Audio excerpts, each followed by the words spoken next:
from the MGM Grand Hotel Casino of Las Vegas for the thousands in attendance and the millions watching around the world. Ladies and gentlemen, let's get ready to rumble!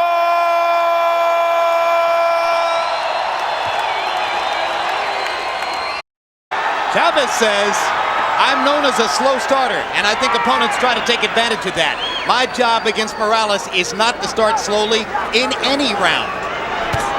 So he comes out and initiates the action here, and now Morales waits to get into his rhythm. The good thing about Morales, he's got to learn how to win these fights without getting into a fight. He's got so many skills. Good jab, right hand, combination, footwork, but it always boils down to if you hit him hard, he'll fight you back. Well, Chavez has got to make sure that he got hit by a little combination of about 20. Is he a considerably bigger puncher at 130 than he was at 126? What he did to Gutierrez Vargas. A left hook shook Morales, And another left hook has whacked him. when Morales get hurt, it's time to fight. Another big right hand. Chavez has Morales in trouble in the first round with more than a minute still to go. Body shots by Morales trying to come back. Fighting fighter. A big puncher.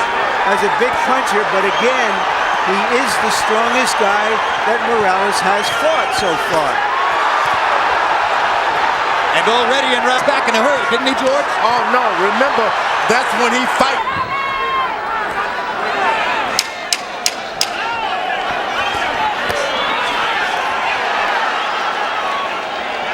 CompuBox numbers reflecting what I said. Both fighters had their moments.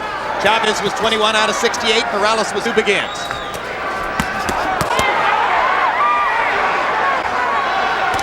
Chavez wants to make an impression on Morales' body and then go upstairs, as he did there. You know, when the punches that ordinarily shakes you start hurting you. But now it goes the other way. How do you feel? If a guy's pressuring you, that's a great weapon. It was a good punch. Chavez was a little off balance, resulting in the knockdown, but it was a legitimate knockdown, and he is not trying to buy time here. He's fighting. Is that a mistake, George? Hey, you in a fight now. You picked a fight, now you're gonna have to finish it, and that's what Chavez did. Absolutely. He started it. Game plan, George. He came here to throw leather and to take whatever came. When the bell ring, you gotta give it. What a perfect 1-2 by Morales, who now has Chavez in big trouble. Second knockdown of the round. No 3 knockdown rule in effect.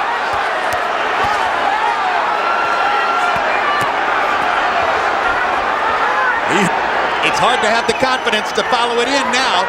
You gotta understand, once he knocks you down, he's open to be knocked down as well.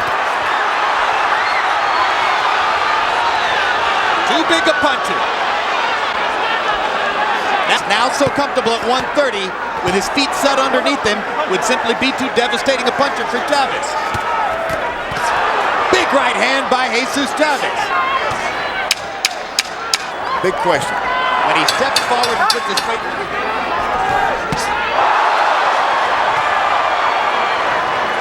When he properly sets you up. Oh, but those big power shots by Chavez to the body, that can be a difference. You see the accuracy with which Erik Morales is able to punch.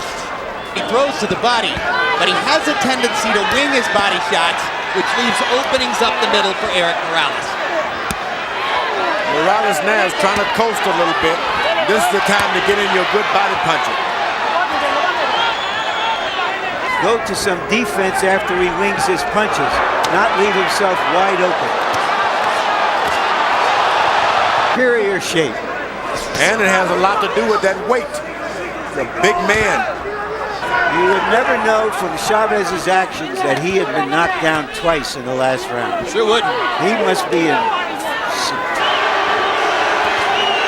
No, there wasn't really a lot of power on it, but Like a shock. Wasn't really a lot of power on it, just numb. Well, inside, you don't see that punch. sometimes you're hit so hard, you don't even remember you were punched. Those shocking punches.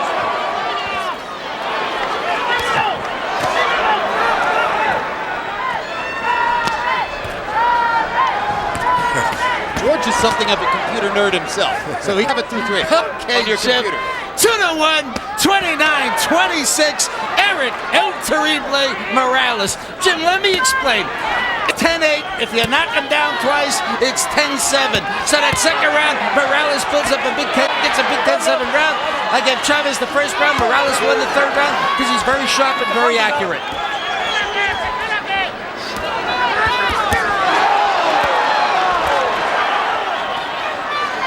He has the arrogance of a great champion. He doesn't believe anybody's good enough to be in there with him. Personally, that's a mark of Morales' extraordinary confidence. That's what I said about Chavez. He keeps the pressure on sometimes, but if you don't really achieve a knockdown, sometimes the referee only see the guy hitting you back. And speaking of that, Vic Drakulich has been placing himself on the right side of Jesus Chavez. George, what do you think? Oh, it's going to bother him, but the other fella, Chavez, has one also. So they're, the other guy, Chavez, has one they worked on for a couple of rounds now. So it's like an eye for an eye right now. Because none of these fighters habitually speak English, at least not the ones that we're seeing in the 2 main events. Yeah, that they could end the fight on it. That's one they're trying to inspire their fighter now. Well, You want to go out and finish a guy like that, but remember, Chavez is big. He's not accustomed to trying to finish off a big boy like that.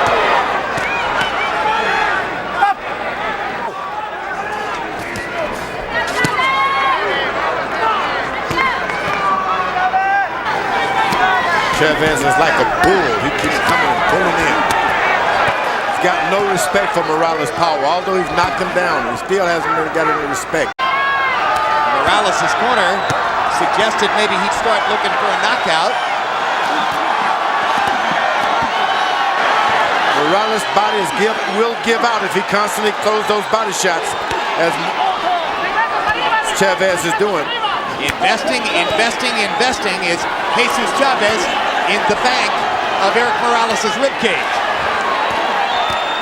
Some of his body shots blocked by Chavez's elbows. Yeah, he's not able to go to the body. Morales is not able to go to the body, which is the difference here.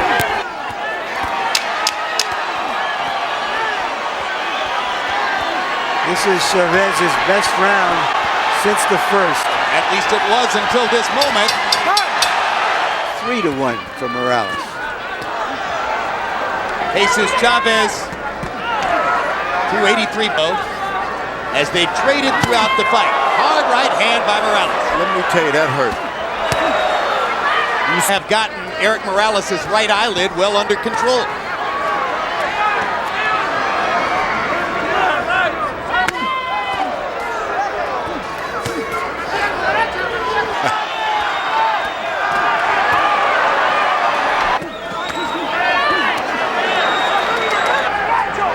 He's doing an excellent job of being aggressive, but unless you get a solid knockdown occasionally. I thought Chavez has out-hustled Morales in the last couple of rounds. Harold, how do you have it through 6? Okay, Jim, as we go along, as we go deeper into the fight, those 2 knockdowns play more and more and more important. 58, 54, 4 rounds to 2, Erik El Terrible Morales. Jim, I tell you, I thought Erik Morales won the 6th round. He's landed the sharper punches, just like George says. When he throws that uppercut, he can't miss with it. And Jesus Chavez walks in, gets nailed by either overhand rights or uppercuts. 4-2 Morales based on mostly clean punching. And the body punches he's absorbed tonight. He's been hit with a lot of body punches. It'll be Chris, you want a knockout. 2 quality fighters just trading shots at close range.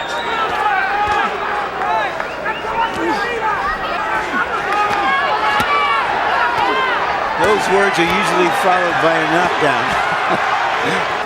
Well, we expected a long, tough fight for Morales, and that's what it looks like it's going to be. And there. When Morales uses his left hand to set up the right, he can be devastating. And you know that punch was more powerful than the one he knocked him down with. Those are the ones that hurt you. These are two fighters who give everything they have and then give a little more. Uppercut, uppercut, all night long for Morales. Does it with the left, he does it with the right.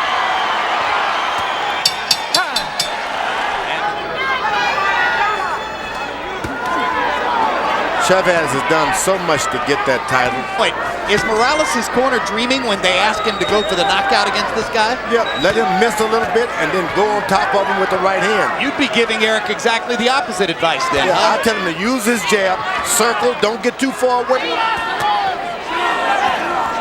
Because whenever he's in the middle of the ring, Morales has an advantage. When he gets up against the rope, just gets it in the body again.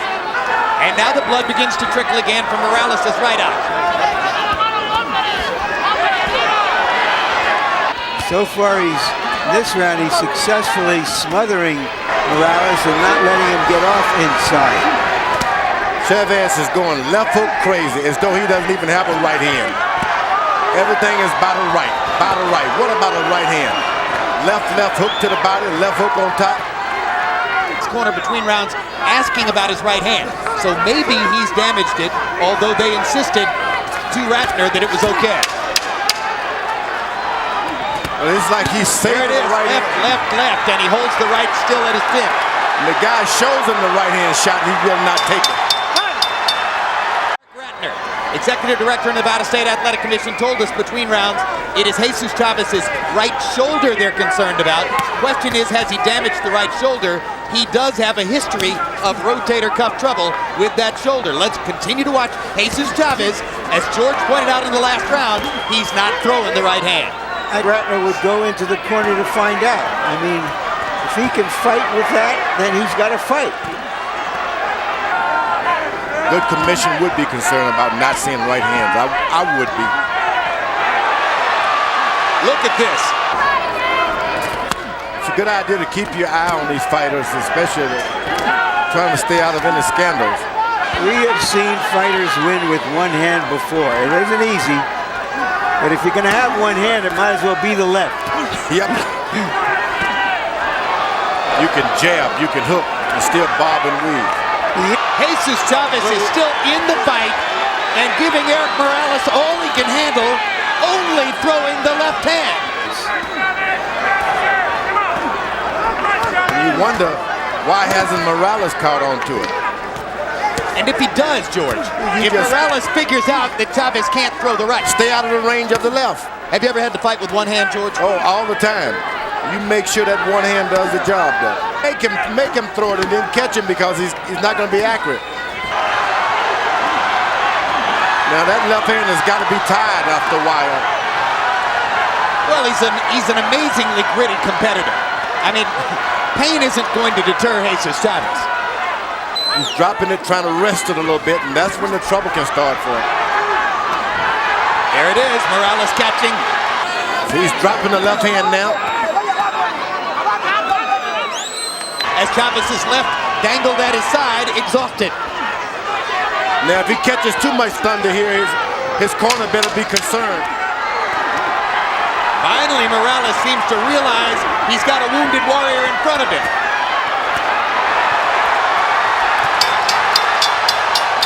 Hey, Jim, it's incredible a guy could win a round with one hand. 6 rounds to 3, 87-82, Erik El Terrible Morales. Which means that Chavez would have to score a knockdown. That not once has anybody in Morales' corner said something to him about the fact that Chavez isn't throwing right-hand punches. It's amazing. That tells you a corner. That left hook is powerful that Chavez had. Chavez got a good combination left hook. They want Erik to just go fight his fight, right? That's right. Don't even tell him about a weakness. Some people don't care. He's landing. Good quick left hook inside by Morales. In the world, they're having a rematch of their earlier fight. Better of him if he hadn't absorbed so many body punches earlier. He just didn't think this guy could put it to him like that. Of course, Corrales. And take it like Morales. It's just seldom. This guy's once. You're not going to see that. Certainly is about as crowd-pleasing a fighter as there could possibly be. At any weight.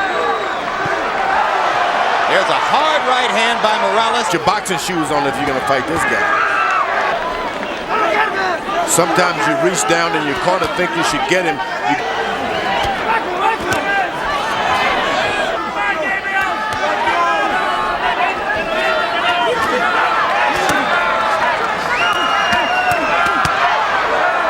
Morales pounding away to Chavez's head. The way this fight began, you wouldn't have given a plug nickel for the chance we were going to be watching these two guys enter the 12th. Very rough fight. Whoa, right hand came alive once. And again. He saved it for the last round.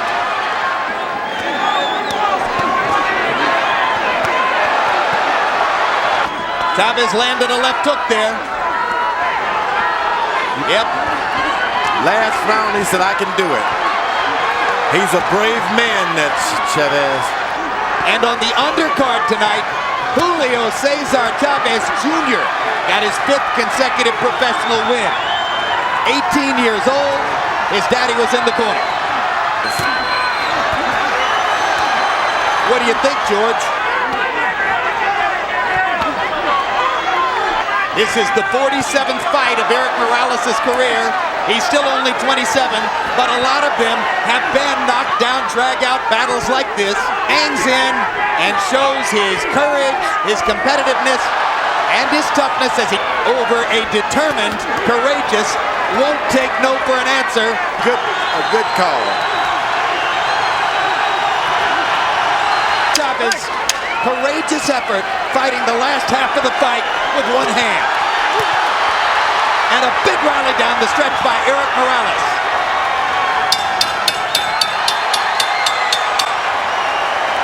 He's up both hands, Chavez. It was a solid win. Gentlemen, the MGM Grand of Las Vegas has a glorious tradition of great moments in boxing history, and tonight was no exception.